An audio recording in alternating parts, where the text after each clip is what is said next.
Olá, tudo bem? Bem-vindo ao canal, sou Rodrigo Petrônio. Neste vídeo hoje eu quero retomar um debate que nós temos tido aqui. Já gravei alguns outros vídeos falando desse assunto, então estamos aí encadeando aí uma lógica, né? Uma investigação sobre esses três grandes conceitos, que são os conceitos de democracia, autocracia e tecnocracia. Resumindo bastante, assim, nós analisamos aqui bastante os dois conceitos, né, os primeiros de democracia e autocracia. Vimos aí como a democracia é frágil, minoritária, pequena, vulnerável e como ela é quase uma exceção absoluta na história. Se a gente for quantificar, nós tivemos aí 90 e poucos por cento de autocracias imperiais, de absolutismos monárquicos, autocráticos, e de grandes autocratas imperiais, de centralizadores do poder ao longo de toda a história humana, e a democracia é um fenômeno muito recente, né? Nem o próprio Ocidente, que a criou em termos conceituais, outros povos tiveram também, obviamente, ideias semelhantes, mas só estou falando num sentido um pouco mais claro, um pouco mais do que nos concerne aqui, em termos de uma tradição que nós conhecemos melhor, né? Mas certamente é óbvio que algumas populações na África já devem ter tido ideias semelhantes de gestão que seriam democráticas, na China, na Índia, né, em outros lugares, até os ameríndios aqui têm noções que a gente poderia chamar de democráticas. Se a gente for fazer uma antropologia política, nós vamos ver ideias democráticas em vários sentidos. Eu estou só especificando aqui um pouco mais, só para a gente pensar numa certa tradição daquilo que é um pouco mais assente em termos do debate mesmo, ou seja, da construção de um sistema com obras, com descrições do que vem a ser o estatuto, um funcionamento de uma sociedade, né? Uma filosofia política que analise, né? E que tem aí milhares e milhares de obras falando sobre democracia e o que ela pode vir a ser. Então essa que é a tradição ocidental e que, paradoxalmente, ironicamente, nunca, né, ficou mais de 2000 anos, desde o surgimento da ideia até o advento dos Estados Nacionais do século XIX, mais de 2000 anos sem implementá-la. Então, é uma ideia que eu chamo de democracias formais. Elas são formais, são ideias, mas elas não são efetivas. E aí, então, só no do século XIX, final do século XIX até o século XX, é que nós temos, de fato, as democracias efetivas. E mesmo assim, ainda com todo esse problema, essa dificuldade, dessa fragilidade, né, dessa volatilidade, da vulnerabilidade das democracias diante de vários fatores. E hoje em dia, né, qual é um dos fatores? Um dos fatores é isso. Por diversos motivos, as democracias elas estão em crise, né? E um dos motivos eu já vou falar qual é. O motivo central, que é central aqui nisso que a gente está conversando. E essa crise está produzindo uma falsa solução. A falsa solução seria a retomada das autocracias, ou seja, a nova direita, a extrema direita, estados fortes, Brexit, muralhas, né, separando os Estados Unidos do México, segregação, neo-chauvinismo, né, neofascismos, neonazismos, totalitarismos de Estado, né, assim, requintados, aí, retomadas de ideias autocráticas, né, de direita em vários lugares do mundo, xenofobia, né, e vários outros elementos, né, antiglobalismo, né, isso que se chama de globalismo, então uma crítica do globalismo, em prol de uma espécie de atomização das regiões que deveriam ser emancipadas, etc. Eu não vou entrar aqui, isso é muito longo, em algum outro momento a gente pode falar sobre isso, dos problemas e contradições da globalização. Tanto que os primeiros a criticarem a globalização foram os pensadores de esquerda, desde os anos 90. Então, quando a globalização começou a surgir, a esquerda já é a principal crítica da globalização, dizendo que essa globalização ela não seria efetiva, que a gente tinha, na verdade, um fluxo desterritorializado de capital, regido por uma nova lógica liberal, e que daí, no caso, neoliberal, como alguns a definem, um thatcherismo, né, da Margaret Thatcher expandido para o planeta inteiro, e que essa desterritorialização do capital não daria certo, que geraria efeitos colaterais, colapsos locais, e foi o que nós começamos a presenciar. A crise na Europa, né, aquela época muito grave, né, na Grécia, depois a quebra da bolha imobiliária nos Estados Unidos, 2008, e assim vários outros crashes e colapsos, até nós termos agora essa ascensão da direita mundial, ou seja, uma tentativa de solução dos conflitos, né, das democracias, que de fato depois de 45 houve uma espécie de explosão das democracias, ou seja, houve muitas democracias em vários lugares, embora em muitos lugares periféricos não, a ditadura militar em quase todos os países da América do Sul, mas assim, sempre com essa noção, essa ideia de que era passageiro e que poderia vir a ser, e que de fato a democracia efetiva ela era um futuro possível, ela não era mais uma democracia formal, como eu tinha mencionado. E agora a gente está se deparando com esse colapso aí ideológico dessas novas autocracias, sobretudo de direita, que estão tentando solucionar esses impasses aí das democracias que têm se deteriorado. Mas aí a pergunta é a seguinte: por que as democracias têm se deteriorado? E aí a minha resposta é justamente o terceiro conceito aqui que nós temos explorado, que é a emergência de um novo kratos, de um novo poder, que é o technokratos, o poder técnico.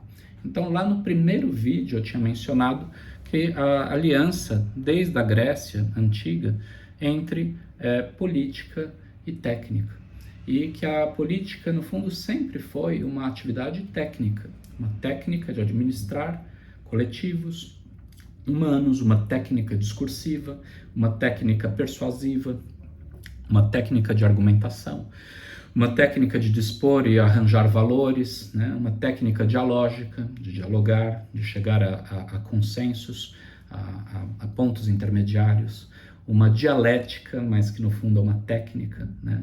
Que é um modo pelo qual a conversação e as negociações elas vão se dando, tudo isso é técnico. E esse aspecto técnico da política, ele foi oculto, ele ficou oculto, ele adormeceu, ele se ocluiu, ele se tornou oculto, por conta de toda a ascensão desses impérios e desses grandes conglomerados, né, essas grandes odisseias imperiais, né, aquilo que o filósofo alemão Peter Sloterdijk chama de ontologias imperiais, né, são as construções de mundo feitas pelos impérios. E os impérios e toda essa autocracia imperial, dos diversos impérios, na Mongólia, na China, Império Grego, Império Romano, Império Medieval Cristão, esses impérios todos que foram se expandindo e capturando e dominando territórios inteiros, povos inteiros, populações inteiras, talvez essa força tenha ocultado em si essa relação técnica mais elementar da política. A política ela se tornou uma ontologia, e essa ontologização da política ocultou o seu caráter técnico. E agora esse caráter técnico está vindo à tona de novo. E por quê, né? E por que eu estou trazendo esse termo tecnocracia? Porque nós estamos no mundo para o qual talvez o grande problema a solução dos problemas do mundo que nós estamos vivendo não vai vir nem por uma autocracia e por autocratas, e nem pelas democracias e pelos democratas. E talvez esse colapso político de representatividade da esfera pública, o colapso próprio da política em si mesmo, né, se diz. Eu cunhei um termo em um dos textos que eu publiquei na revista Filosofia, o que eu costumo publicar, que é o termo tanatopolítica, né? Ou politânatos, né? Tanatopolítica está muito ligada à biopolítica, o Achille Mbembe, alguns pensadores que vêm desde Michel Foucault, pensando na biopolítica, e eu chamo isso de politânatos, ou seja, tânato, que é de morte, né? A morte da polis, mas também a morte da política. E o que seria essa morte da política? É uma certa inviabilização de soluções, né? Não há soluções, as soluções clássicas que eram resolvidas pelo modo autocrático não vão funcionar e não estão funcionando. E as soluções clássicas resolvidas do modo democrático tampouco estão surtindo efeitos. E por que isso? Porque a tecnocracia ela é uma mudança radical da natureza do governo e da governabilidade. Ela não é um regime ou um sistema de governo. Ela é um novo conceito do que vem a ser governo e governabilidade. E por que isso? Por conta das tecnologias digitais que surgiram, né, das tecnologias, das novas tecnologias que surgiram no século XX e do aprofundamento dessas tecnologias nas chamadas tecnologias digitais e, sobretudo, na cibernetização do mundo. A cibernética é uma ciência, uma arquiciência que surge ali em meados do século XX, junto com a teoria da informação. Claude Shannon é um grande pensador da teoria da informação, da computação, teve um desempenho importante na formação da computação, né? Assim como Alan Turing, os dois muito centrais, talvez sejam os dois grandes nomes centrais da computação. E paralelamente a esse desenvolvimento da computação, nós temos o desenvolvimento da cibernética, né? Quase que consonantes, assim, um movimento com o outro, e da teoria da informação. Então, a cibernética, sobretudo por um autor chamado Norbert Wiener, e também a teoria da informação, também passando por alguns outros autores, né? O Von Foster, etc., e isso ali em meados do século XX. Mas qual que é a grande sacada, né? Qual que é a grande novidade da cibernética? Cyber, em grego, significa governo. Então, qual que é a ideia, né, da cibernética? Ora, primeiro eles estão pensando um novo modelo de tratamento de informações. E basicamente a cibernética é isso. É uma ideia de que, se tudo é informação, talvez nós possamos ter uma espécie de grande sistema ou de compreensão sistêmica de tudo que existe. Não só das máquinas, mas da interação dos humanos com as máquinas, dos humanos com os animais, de todos os seres vivos, né, podem ser entendidos à luz da cibernética, ou seja, de trocas de informação, de inputs e outputs de informação, ou seja, como sistemas que se retroalimentam, que se reorganizam e que se auto-organizam e por meio de trocas informacionais. Então, o conceito de informação está no centro da cibernética. E o conceito também desse grande sistema. Então, uma célula que está para o corpo, assim como o corpo está para a cidade, e essas trocas, né, de informações entre diversos sistemas, sejam eles humanos, não humanos, maquínicos, artificiais, naturais. Então, por isso que eu disse que a cibernética é uma espécie de arquiciência, é uma ciência transversal, porque se a gente começa a tomar o conceito de informação, a gente percebe então que até todas as outras ciências, elas são ciências da informação. A cosmologia trabalha com a informação do universo. A biologia trabalha com a informação da vida. A física trabalha com a informação da matéria, a informação das leis que regem o universo e a matéria. As ciências humanas, a história, trabalha com a informação dos documentos, né, e dos resíduos. A paleontologia trabalha com as informações dos resíduos fósseis, dos seres vivos, né, de todos os seres vivos dos fósseis, né, os fósseis, todos os registros fósseis, né, não são os registros, são as informações dos registros. A arqueologia trabalha também com documentos opacos, com cascas, com pedaços de concha, com vasos quebrados, com ossadas, né, com rudimentos de coisas, né, pré-históricas, anteriores à escrita, mas que são o quê? Informação. Então, essa ideia da informação e da cibernética como a grande ciência dos sistemas entendidos como sistemas de informação, que uniriam então os humanos e os não humanos, que atravessam, né, natureza e cultura, humanos e não humanos, né, seres artificiais e seres naturais, essa cibernética ela se tornou um grande modelo de pensamento. Só que qual é a questão? Como eu mencionei, cyber em grego quer dizer governo. Ora, mas talvez os ciberneticistas e todos aqueles que pensaram a cibernética não tenham se atentado tanto para isso. Porque, no fundo, a mudança, né, produzida por esses sistemas operacionais, no caso da computação, e depois da computação, a internet, depois agora as redes sociais e toda a rede eletroeletrônica, né, que capilarizou todo o planeta, né, por meio do capitalismo. E agora outros níveis já de datificação, chamado dataísmo, como diz o historiador israelense Yuval Noah Harari, ou seja, a espécie de grandes sistemas de dados, essas nuvens de dados, né, que regem todas as operações hoje no mundo, como diz Harari, né, os donos dos dados serão os donos do poder, né? Então, o papel central dos dados, da informação, ele é central e ele está se tornando cada vez mais central em todas as esferas humanas, em todas as esferas de todos os sistemas de circulação humanos e não humanos também, né? Porque seria uma instância que unifica humanos e não humanos. O que isso nos traz? Nos traz que uma sociedade cibernetizada, totalmente, que é a sociedade que nós estamos vivendo agora, ela é uma sociedade cuja governança e cuja ideia mesma de governo e cuja ideia mesmo de governabilidade, ou seja, cuja política mudou, está mudando e vai mudar de modo radical.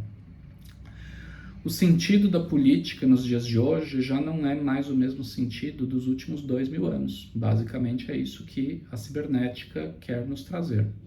E por conseguinte, os problemas políticos não vão ser solucionados por meio daqueles mesmos expedientes que foram criados, pelos mesmos conceitos, as mesmas estruturas que foram criadas ao longo desses 2000 anos, ou seja, pelas autocracias e pelas democracias.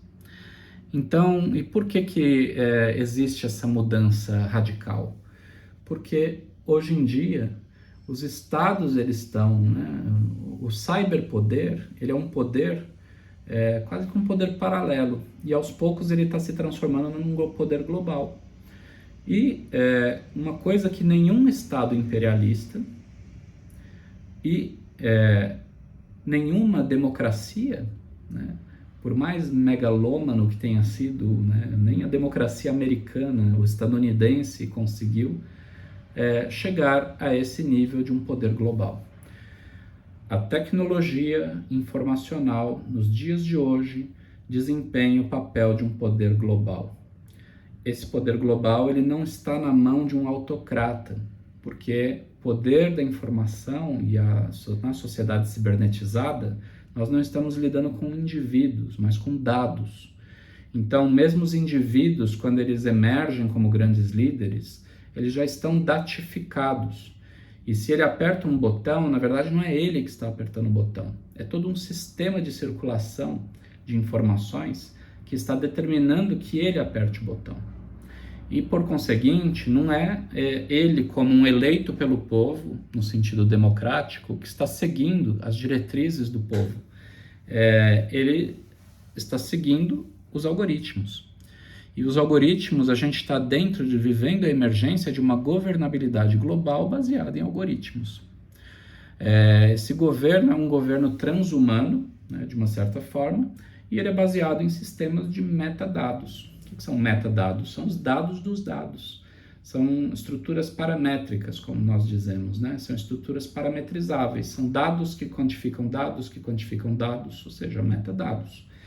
E a partir da lógica desses dados, que são mundiais e que têm uma circulação global, e que estão basicamente alocados na base do dinheiro, né? Na estrutura profunda do capitalismo hoje, é um capitalismo informacional, é um capitalismo de informações, de dados, a flexibilidade, a mobilidade desses dados é que vai gerar ou deteriorar estruturas políticas. Então, assim, resumindo bastante, a gente está cada vez mais, né, Os autocratas e os democratas, eles não têm mais uma legitimidade tal como eles tiveram. E por mais que eles tenham sido eleitos e por mais que eles sejam representantes daquela população que julga que eles sejam seus representantes. Por quê? Porque eles não estão a serviço da população, eles vão estar a serviço dos metadados. É um poder transnacional e transhumano. Ele não é um poder mais humano, ele é um poder transhumano, porque os dados é que estão atravessando os humanos e que estão operando a partir, né, e usando os humanos quase como se fossem ventrílocos, como se fossem fantoches.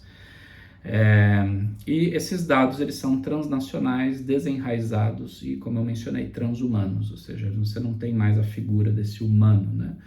Então veja, em ambos os casos, né, a autocracia, ela é uma autocracia de espantalhos, no fundo, né, de fantoches. Por mais que eles pareçam seres fortes e que falam palavrão, e que são tão violentos e tão machos e tão másculos, tão poderosos, né? Toda essa mitologia babaca, cretina da extrema-direita, ela só serve, na verdade, para ocultar o fato de que são pessoas e autocratas extremamente frágeis. Eles são tão frágeis quanto aquilo que eles dizem não ser. Ou seja, quanto mais eles bradam e dizem que eles são poderosos, apenas revela a sua impotência, a sua fraqueza e, no fundo, a sua vulnerabilidade, a sua frivolidade ou até mesmo a sua evanescência. Porque, no fundo, eles sabem muito bem, os autocratas, que eles não estão a serviço da população, eles estão a serviço de dados, eles estão a serviço de estruturas globais, sistemas que estão girando dentro de uma máquina de tecnocracia, de uma grande tecnocracia que agora aparelhou o planeta inteiro, e que essa força, né, do indivíduo, esse autocrata, esse cara que ele diz que ele fala a verdade, que ninguém tem coragem de falar, isso é só uma máscara. Isso, no fundo, é uma grande mentira. Ele é um espantalho, né? Ele é um fantoche de uma estrutura de uma tecnocracia que utiliza esse fetiche, né? essa hiperbolização, esse excesso, né, dos indivíduos para poder capitalizar e, na verdade, esvaziar a própria esfera da política. E a mesma coisa com as democracias. Então, as democracias, elas consistem em promessas, né, nas tentativas ali de melhorar, de melhorias, de promessas, etc. Mas, na verdade, as democracias elas estão erodindo justamente porque elas estão sendo engolidas e absorvidas pela tecnocracia. O grande filósofo José Ortega y Gasset, filósofo espanhol, ele publicou um livro muito interessante, quase premonitório, chamado A Rebelião das Massas. Muito cuidado, porque esse conceito de massas em Ortega y Gasset não tem uma conotação de classe social. Quando ele fala de massas, ele não está falando do povão, né, como assim, num sentido elitista. As massas para Ortega y Gasset são os homens massa, homem-massa. E o homem-massa é o homem tecnizado para Ortega y Gasset. Ou seja, é um humano que ele já está trabalhando tão dentro já de aparelhos, de rotinas, né? Ele está sendo parametrizado por dados, por funcionamentos que lhe são externos. E o Ortega y Gasset estava vendo isso emergir no começo do século XX, ou seja, já estava percebendo o absurdo já da vida, já tecnificada, uma técnica que desenraiza os seres humanos e dentro da qual o ser humano fica operando ali como se ele fosse um ratinho dentro de uma gaiola, né? Então, o homem-massa, para Ortega y Gasset, ele pode ser um cientista, ele pode ser um banqueiro, ele pode ser um intelectual, ele pode ser uma pessoa do povo, ele pode ser um líder político, um líder popular, ele pode ser um grande autocrata ou ele pode ser um grande democrata, ou seja, ele pode ser um presidente. Então, resumindo bastante, né, eu tenho uma impressão de que a tecnocracia ela é o maior desafio da humanidade, né, nesse começo do século XXI, porque todos os impactos políticos eles não se restringem apenas aos seus locais e aos seus países, né, respectivos. eles podem, né, ter aí impactos escalares, escalonáveis, né, crescentes, e isso pode, né, gerar-se guerras, gerar, sabe, atrocidades, coisas terríveis. E por isso, talvez a única saída para essa tecnocracia seja o que alguns autores têm chamado de comunismo 2.0, um comunismo digital. Talvez isso seja a única saída para se pensar essa datificação, essa tecnificação, né, desse mundo globalizado agora, tecnocratizado, ou seja, um mundo regido por um sistema que é técnico, né, um poder, um kratos, o poder da técnica, e no caso da técnica, dos sistemas de datificação. E apenas quando a humanidade inteira conseguir se apropriar desses sistemas e conseguir legislar sobre eles e conseguir ter um nível claro mesmo de entendimento sobre uma espécie de democracia radical dos dados, é isso que eu quero chamar de comunismo 2.0, né? De comunismo digital. É um modo radical de entender uma tecnosfera, que é a esfera técnica dos dados, e um compartilhamento radical também, por meio da qual essa tecnosfera ela vai poder incluir cada vez mais gente, etc. E vai gerar sociedades mais equânimes, mais justas, ou seja, vai realizar tudo aquilo que a política precisaria realizar e que não consegue mais e que não vai conseguir nem por meios da autocracia e nem pelos meios de uma democracia clássica. Mas é isso. Um grande abraço, até mais.